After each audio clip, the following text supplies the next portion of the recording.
So the Chicago Bears just drafted Dazz Newsome at 221st overall, a few picks after taking Khalil Herbert. Now, Dazz Newsome was a guy out of North Carolina that I was really hyped for back in maybe February, maybe January. But unfortunately, he came out as pro day and had a very slow 40 time. Doesn't really match his speed of play, so I wonder if he just had a bad 40 time, frankly. But it's hard to pick a player like this high because he's going to be a slot receiver, even though he had over 1,000 yards in 2019, had close to 700 yards this past year, and an offense that also featured Dyami Brown and, of course, Sam Howell, who will be maybe the top pick next year. But I really like Dazz. I think he's going to be a good player. He's also a punt returner, I believe, for North Carolina. He's going to contribute, especially when you look at Chicago right now. Allen Robinson probably only going to be there for one more year.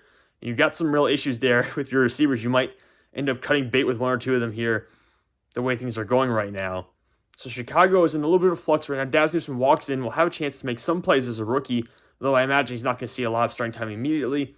Again, that slow 4 time is really going to hurt him.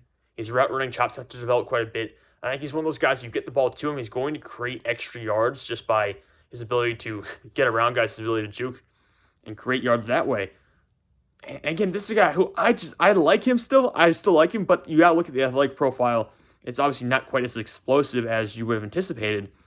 But like I said, it doesn't necessarily match what we saw him do at North Carolina. I think he'll be better than what his pro day numbers suggest. But only a 5'10 guy, probably a slot receiver. This guy will probably see more snaps. I would say next year, 2022, will probably be a year we start seeing a lot more of him.